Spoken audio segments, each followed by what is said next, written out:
Oke, nanti saya timbang dulu. Mari.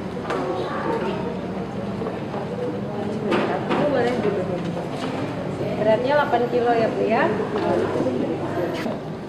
Iya Ibu, tadi timbangannya 8 kilo Ibu ya. Jadi timbangan bulan kemarin dan sekarang dia turun. Jadi kenapa sampai anak nih dia berat turun? Dia kurang makan. Dia kurang makan. Habis sakit? Iya, dia baru sakit 4 hari. Dia sakit 4 hari. Oh ya, mungkin anak Ibu terkena gizi buruk. Oh, saya tidak tahu apa yang harus saya lakukan. Gizi buruk itu adalah suatu kondisi di mana tubuh kekurangan asupan nutrisi. Bisa ditandai dengan berat badan anak dan umur anak tidak sesuai. Jadi berat badan Ade tadi 8 kilo turun dari sebelumnya 9 kilo jadi 8 kilo. Dan tanda dari gizi buruk itu biasanya mukanya terlihat kurus, yang paling jelas terlihat kurus Ibu ya. Nah, kemarin juga sakit 4 hari. Nah, penyebabnya juga karena sakit dan juga asupan nutrisinya yang kurang. Ya, pas sakit kemarin makannya kurang. Dia tidak makan. Nah, mungkin karena tidak makan jadi asupan nutrisinya kurang atau juga karena penyakitnya. Dan untuk lebih jelasnya lagi nanti saya antar Ibu bertemu dokter untuk dokter kasih informasi yang lebih lanjut lagi. Gizi buruk adalah keadaan kekurangan zat tingkat berat akibat kurang makan dan menderita dalam waktu lama.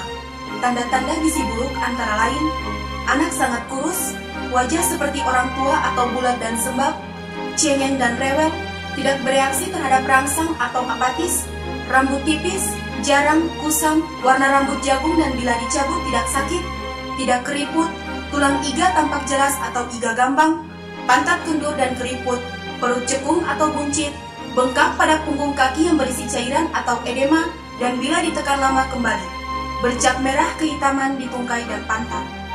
Penyebab gizi buruk antara lain, balita tidak mendapat ASI eksklusif atau sudah mendapat makanan selain ASI sebelum umur 6 bulan. Balita disepi sebelum umur 2 tahun.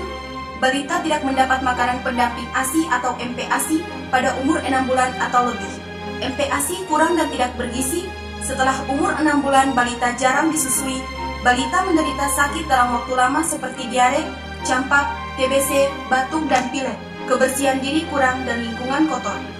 Akibat gizi buruk antara lain, menyebabkan kematian bila tidak segera ditanggulangi oleh tenaga kesehatan, tidak cerdas atau bodoh, berat dan tinggi badan pada umur dewasa lebih rendah dari anak normal, sering sakit infeksi seperti batuk, pilek, diare, TBC, dan lain-lain.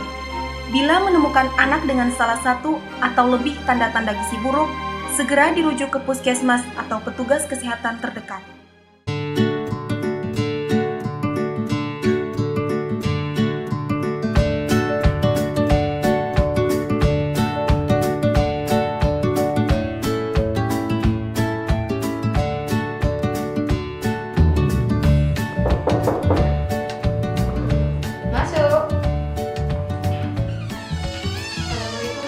Waalaikumsalam. Ini ada Ibu yang ingin tahu lebih lanjut tentang gizi buruk. Oh, iya, silakan Ibu. Mari Ibu ke sini. Saya permisi dulu dok. Oke, terima kasih. Saya bisa minta bantu? Nanti panggilkan petugas gizi ya. Oh iya. Oke, makasih. Iya. Gimana anaknya hari ini? Kenapa nggak naik berat badan? Iya dok. Sudah berapa kali nggak naik berat badan Bu? Selama 3 Sakit. minggu. Sakit 4 hari nih Oh, dok. sakit 4 hari. Ya. Kalau saya lihat dari tabel, anaknya sih belum termasuk gizi buruk Bu ya, masih masuk gizi baik. Nanti akan gampang jatuh ke gizi kurang. Nah, caranya gimana? Jadi ibu harus rajin untuk menimbang berat badannya anak minimal 1 bulan sekali di posyandu. Masa emas ya istilahnya, periode emas untuk anak. Untuk jadi satu kecerdasan anak itu dimulai umur 0 sampai umur 5 tahun. Nah, itu ditentukan oleh gizinya. Nah, selain itu juga menstimulus atau merangsang anaknya itu supaya dia bisa otaknya berkembang gitu. Nah, jadi karena gizinya anaknya ini masih kategori masih gizi baik, tapi sudah warning karena sudah 3 bulan berturut-turut tidak naik berat badan, nanti akan gampang jatuh ke gizi kurang. Nah, caranya gimana?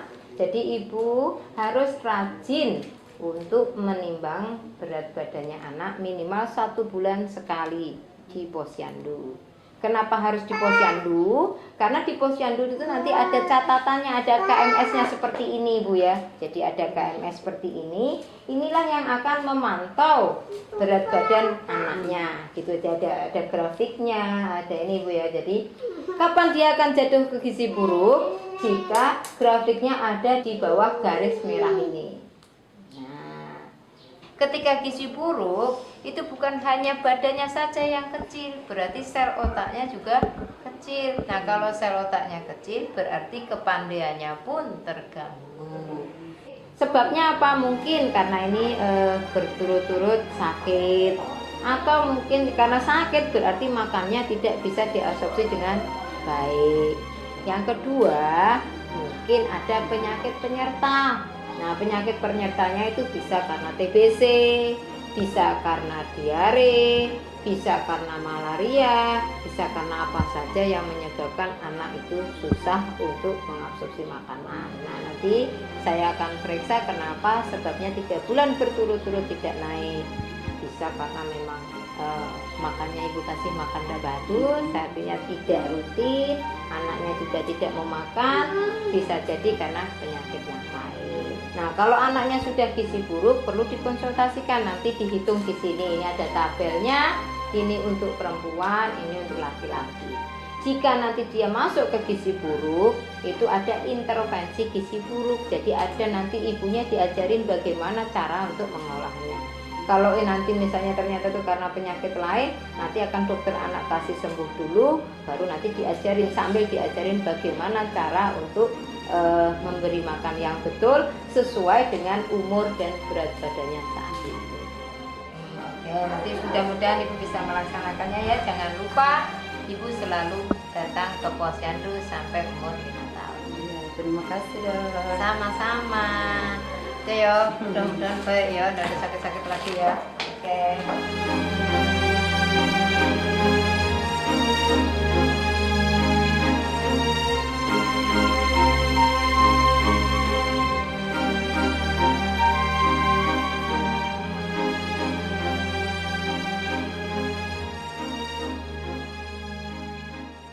Saya Ketua Tim Penggerak PKK Kota Tidore Kepulauan, Ibu Yeti Nur Salim Mahifa. Assalamualaikum warahmatullahi wabarakatuh. Salah satu ciri kota yang sehat adalah kota di mana derajat kesehatan penduduknya tinggi, seperti kurangnya angka kesakitan, juga kurangnya angka kematian akibat penyakit, baik itu penyakit menular maupun penyakit infeksi. Kota Tidore adalah kota yang sangat indah, dengan berbagai budaya dan beragam pangan serta olahannya yang mengundang selera kita untuk selalu bisa menyantapnya. Namun pada kenyataannya kita masih menemukan anak-anak bahkan balita yang tidak mendapatkan makanan yang cukup sehingga terjadi gizi kurang, bahkan gizi buruk, dan sangat memprihatinkan. Untuk itu saya menghimbau agar masyarakat menyadari akan penting memberikan makanan yang cukup kepada balita dan memberikan ASI bagi bayi yang baru lahir sehingga berumur 6 bulan, dan yang tidak kalah pentingnya adalah membawa bayi dan anak balita setiap bulan ke posyandu untuk ditimbang dan dipantau pertumbuhannya serta perkembangannya. Terima kasih. Wassalamualaikum warahmatullahi wabarakatuh.